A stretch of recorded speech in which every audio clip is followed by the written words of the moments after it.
Welcome back to What Happens If, the only channel on YouTube where we discuss what happens if. Now today is a very special day as we will be discussing 4 very real facts about these mythological dragon-like creatures. Yes, indeed, today we'll be discussing what happens if these 4 dragons were alive in today's world. Now, in case you're not familiar with what a dragon is actually a mythological representation of a reptile. In antiquity, dragons were mostly envisioned as serpents, but since the Middle Ages, it has become more common to depict them with legs resembling lizards. So with that said, let's jump right on into it.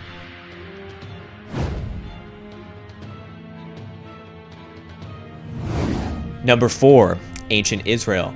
Yes, in Jewish ancient religious texts, the first mention of a dragon-like creature is in the biblical works of Job and Isaiah, where it is called Nasesh Barak, or a pole serpent. Now, I've actually done my research on this, a very intensive research. These are not the same sort of pole serpents that you might have in your mind in a club near you at 2 a.m. in the morning.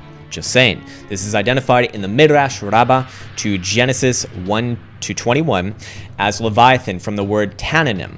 And God, quoted, created this great sea monsters. Quote, in modern Hebrew, the word Tananim is used for crocodiles, but this is a 20th century usage unconnected with the original biblical meaning, which, just as an aside, we actually have no idea what ancient Hebrew really says because there's a misinterpretation going on there, as numbers and letters can be interchangeably used, so it can get quite confusing, as you might imagine.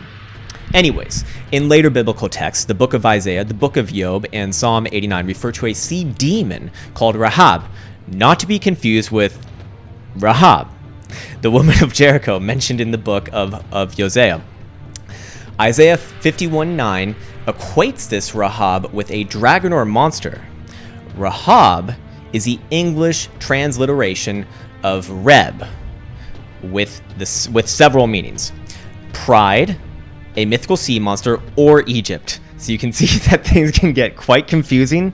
However, in the Douay Rheims version, translated via medieval Latin from the Vulgate, the word Reb is rendered the proud one in Isaiah, and Job and the power of the sea in Psalm 88:10. So, with that said, the connection between the sea monster and Leviathan the serpent is made in Isaiah 27:1, giving us some resolution to this equation over here. In Jewish astronomy, this is also identified with the North Pole, the star Thuban, which, around 4,500 years ago, was a star in the Draco's constellation's tail. However, this can also have been either the celestial pole or the ecliptic pole. The ancient observers noted that Draco was at the top of the celestial pole, giving the appearance that the stars were hanging from it. And in Hebrew, it is referred to as Teli from Tala, which means to hang. Hebrew writers from Arabic-speaking locations identified the Teli as al-Jahar, which is a Persian word for a knot or a node. Now, this is going somewhere because of the intersection of the inclination of the orbit of a planet from the ecliptic that forms 2 such nodes. Now, in modern astronomy, these are called the ascending node and the descending node, but in medieval astronomy, they were referred to as the dragon's head and dragon's tail. Now, just as an aside as well, the Merthyr Synagogue features a dragon on the front gate, an absolutely famous Jewish synagogue.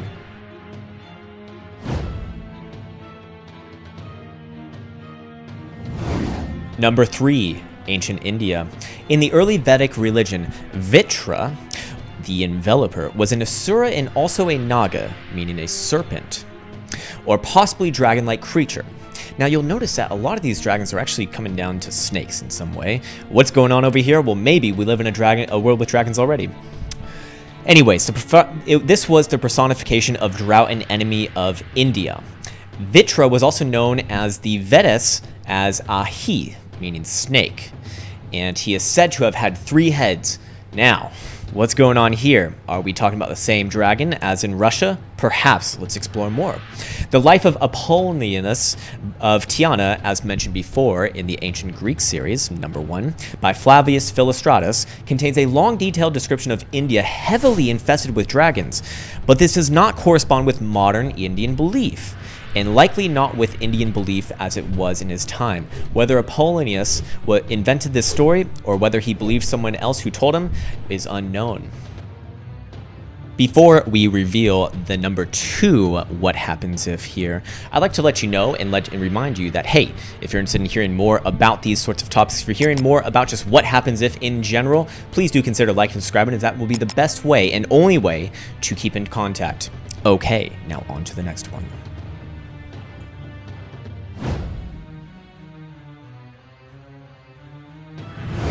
Number 2, the Slavic Russian dragon. Yes, that's right. Not only are the Russians known for creating super athletes in absolutely amazing movies like Rocky, but they're also known for discovering very ancient and very powerful dragons as well. Russian dragons usually have heads in multiples of 3. Some have heads that grow back if every single head isn't cut off. In Ukraine and Russia, a particular dragon-like creature, Zmev Gornich, has 3 heads and spits fire. That's right. Watch out. According to the Belina, Zmev Gornich was killed by Bogatyr Dobrivna Nikilich. And if I'm butchering any of these names, just understand I'm just a silly American who doesn't understand Russian words. Other Russian dragons, such as Turagan Zemevich, have Turkic names, probably symbolizing the Mongols and other nomadic steppes peoples. Accordingly, St. George, symbolizing Christianity, killing the dragon, symbolizing Satan, is represented on the coat of arms of Moscow. Some prehistoric structures, notably the Serpent's Wall near Kiev, have been associated with dragons as well.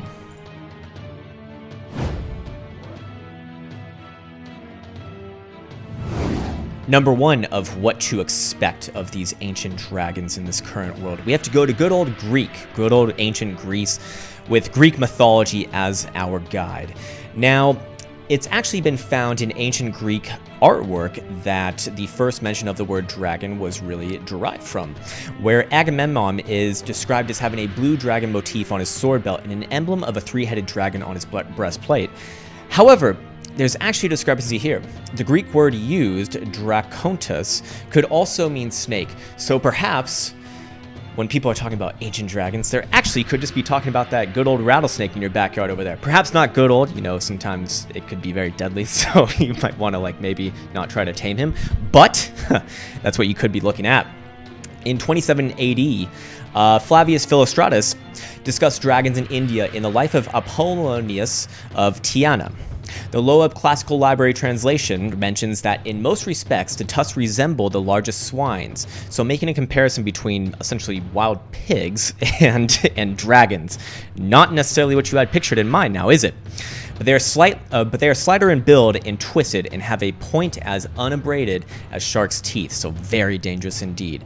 Might want to watch out for those fearful dragons. Now, also from ancient Greece, these people were just finding dragons everywhere apparently. According to a collection of books by Claudius Alanius on animals, also called Animals, in Ethiopia, there was inhabited by a species of dragons that hunted elephants actually. It could grow to a length of 180 feet and had a lifespan rivaling that of the most enduring of animals. That's going to do it for this week on What Happens If. Now I want to ask you, what kind of dragon would you like? What would you do with the dragon? How would you train it? What would you want to train it for? I need to know these things because that will actually lead us into our next video. And by the way, speaking of videos, if you'd like to have any topic of what happens if, please do leave it in the description below in the comment section, and I would love to interact with you personally. Okay, so I'll see you in the next one. Take care, and good night.